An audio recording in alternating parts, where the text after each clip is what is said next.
What's going on, everybody? In today's video, I'm going to be breaking down a one product store on Shopify that is extremely original. I've never seen anything like this, so I figured I would share this with you guys and see if we can learn a lot of stuff from it, which, spoiler, I'm sure we will.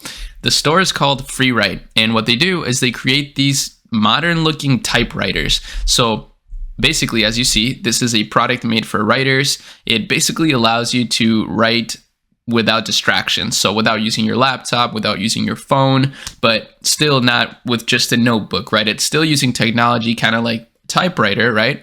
But still making it modern. Now, this is in a niche that you could argue is sort of dying, which is the writing niche. But I want to propose a different perspective on something like this, which is the fact that basically whenever people see this, they immediately think that this is not a good industry. Therefore, the competition may be lower. And that actually could be very beneficial for you and your business if you know a lot about writing, or if you know a lot of people in the writing niche, or maybe if you're a writer yourself, right? So anyways, one of the first things that I saw about this website that intrigued me is their branding. So this is something I've been really into lately, is brand identity and overall how brands are displaying themselves to consumers. And this brand, I mean, it kind of reminded me a little bit of a Chemi in terms of the simplicity of the website. That's kind of the approach that we took, and they've done the same. They're going for a very simple approach. It's not your traditional modern website that you see nowadays. It's a very simple structure. It's almost like a newspaper.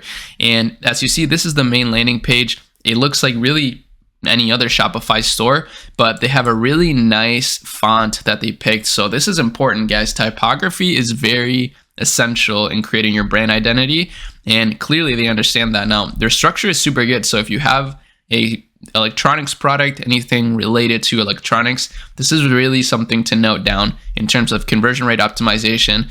Basically, they got, a bit of a paragraph here with a bunch of information. Then they got reviews right away. Then they talk more about the product. They got their authority badges. They got the benefits, so finding flow, whenever, wherever, protect your eyes, making typing enjoyable again. So as you see, they're appealing to people that miss the nostalgia of having like a typewriter, or at the very least not being so distracted by technology all the time. So, and then at the very end, they finally talk about the technical specifications. So it took a long time to get here, and this is definitely not something that you want to add at the very top, right? Because that's not why somebody's going to necessarily be shopping for something like this, unless you're selling something like graphics cards or something that, people really value the specifications. In this case, that's not entirely the case. So yeah, I really love this landing page. I thought it was a really good one. I love the branding. I love how simple it is, yet it's so effective. And just to show you that it is effective, we can see that in the month of October, they reached 200,000 monthly visitors. At this average order value, which is like $500, this is easily a $300 to $1 million a month brand, especially now after November. We don't have the numbers yet, but I'm sure that they did even more volume during this time. Now, this is a very unique product. Like I said, it's not something you see every day, but let's now take a look at some of the strategies that they're utilizing to grow. So first things first, obviously, it's their social media. They do a lot on social media. They're posting a lot of reels. They're posting a lot of normal posts, and they even have a Twitter that's pretty poppin'. 15,000 followers on Twitter is no joke. And then they also have a YouTube channel that they were doing a lot of stuff on, but they've sort of paused that a bit. And then on TikTok, they're starting to do more stuff. As you see, they're running some Spark ads here and there.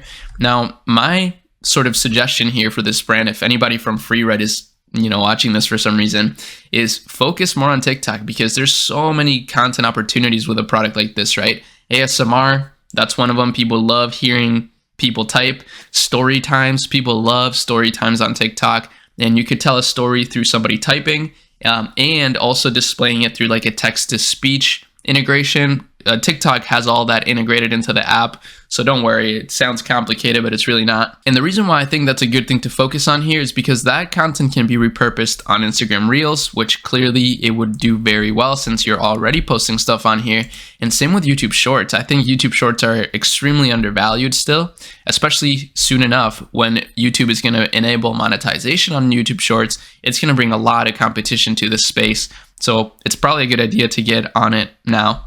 Now, let's move on to their paid media, because here is something quite interesting again that I think they could improve upon. So they're driving a lot of traffic somehow, but their ads are not the greatest. So as you see here, this is one of their main ads, and like it still has the watermark.